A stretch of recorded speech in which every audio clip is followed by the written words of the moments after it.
अस्सलाम वालेकुम। आज हम सिविल सर्वेंट्स एक्ट 1973 का section 12 that deals to reversion to a lower post वो हम पढ़ेंगे कि इसमें क्या लिखा है। सेक्शन 2 का क्लॉज 1 यहाँ पे कहता है कि a civil servant appointed to a higher post on ad hoc temporary और officiating basis shall be liable to reversion to his lower post. ये रिवर्जन टू लोअर पोस्ट का मतलब क्या है? रिवर्जन टू लोअर पोस्ट का मतलब ये है कि एक बंदा एक पोस्ट पे अभी काम कर रहा है, वहां पे सर्विस दे रहा है और उससे लोअर पोस्ट पे उसकी रिवर्जन, उसका रिवर्ट बैक होना लोअर पोस्ट तक, उसको reversion to a lower post कहते हैं। तो क्लास 1 में कहता है कि अगर कोई सिविल सर्वेंट किसी पोस्ट पे टेम्पररी बेस पे या एडहॉक बेस पे या किसी ज़रूरत की वजह से उसी पोस्ट पे वो काम कर रहा है, तो उसको लोअर पोस्ट पे लाया जा सकता है। अभी इसका मतलब क्या है? इसका मतलब ये है कि फॉर एग्जांपल एक बंदा है, वो बीपीएस 16 पे, वो उसकी एक्चुअल पोस्ट है बीपीएस 16, वो ग्रेड है,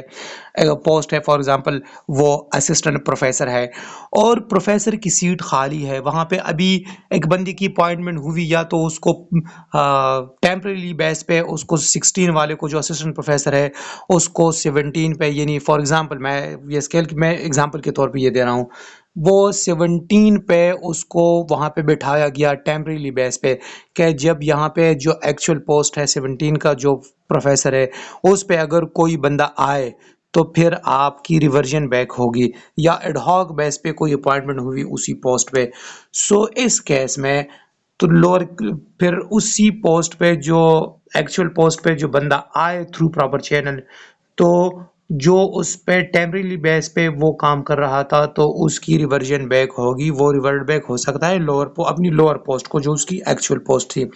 क्लॉज 2 में फिर यहाँ पे कहता है कि no civil servant shall be dismissed और रिमूव फ्रॉम सर्विस और reduced in rank. Reduced in rank यानी उसकी रैंक में कमी लाना, by an authority subordinate to that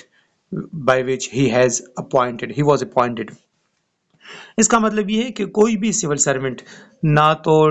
dismiss हो सकता है, ना सर्विस से रिमूव हो सकता है, ना उसकी जो रैंक है उसमें रिडक्शन हो सकती है।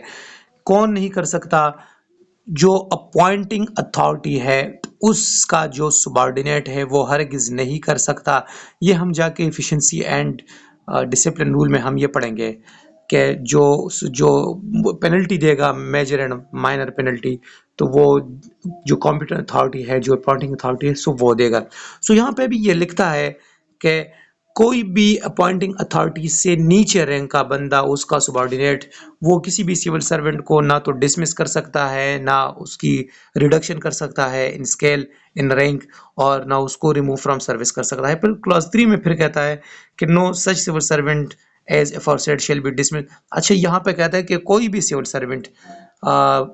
एक अपॉर्चुनिटी देने के बगैर, यानी उसको एक रीजनेबल अपॉर्चुनिटी दी जाएगी फॉर हियरिंग, उसको सुना जाएगा, उसको एक शोकॉज नोटिस दिया जाएगा। Show cause notice opportunity of being heard के अलावा किसी भी सिविल सर्वेंट को ना डिसमिस किया जा सकता है, ना उसकी रिडक्शन हो सकती है इन रैंक, ना उसको रिमूव फ्रॉम सर्विस किया जा सकता है। अगर ये हुआ तो बंदा ये राइट रखता है कि वो उसके अगेंस्ट कोर्ट चला जाए, क्योंकि उसको ये एक्ट ये राइट देता है सिविल सर्वेंट को, उसके उसको रिमूवल से पहले, डिसमिसल से पहले या रिडक्शन इन रैंक से पहले उसको एक reasonable opportunity of being heard वो दी जाएगी।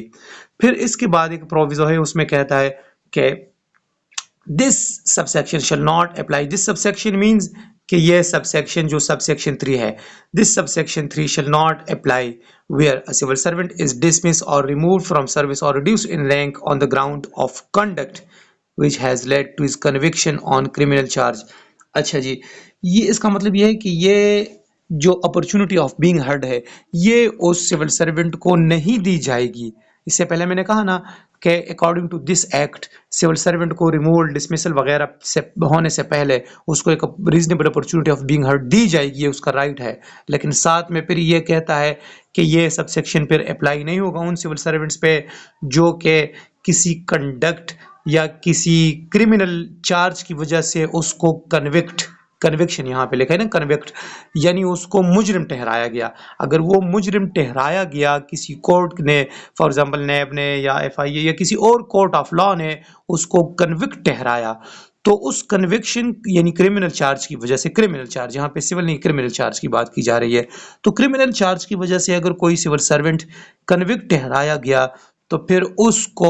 जो उसकी कॉम्पिटेंट अथॉरिटी है अभी वो बाउंड नहीं है कि उस सिविल सर्वेंट को अपॉर्चुनिटी ऑफ बीइंग हर्ड दे दे, नहीं, वो फिर without issuing any show cause notice वो उसको डिसमिस भी कर सकता है, उसकी रैंक में रिडक्शन भी कर सकता है। सेकंड पे फिर कहता है वेयर द प्रेसिडेंट और एनी पर्सन ये प्रेसिडेंट से मुराद यहाँ पे इस एक्ट में प्रेसिडेंट ऑफ पाकिस्तान मुराद है, वेयर द प्रेसिडेंट और any person authorised by him under the rule is satisfied, अगर प्रेसिडेंट ऑफ पाकिस्तान या एक और अथोराइज्ड जो इस केस में अगर competent authority president of Pakistan है, हमने कहा ना कि वहां पे कॉम्पिटेंट अथॉरिटी जो है ना वो अपॉइंटिंग अथॉरिटी है, लेकिन अगर किसी केस में जो अपॉइंटिंग अथॉरिटी कॉम्पिटेंट अथॉरिटी वो प्रेसिडेंट ऑफ पाकिस्तान है और any person authorised by him, या अगर कोई ऐसा पर्सन जो कि प्रेसिडेंट ऑफ पाकिस्तान ने उसको अथोराइज किया, उस केस में फिर वो कॉम्पिटेंट अथॉरिटी होगा। For reason to be recorded in writing that in interest of security of Pakistan or any part thereof it is not expedient to give to that civil servant such an opportunity। अच्छा, इसको समझे, अगर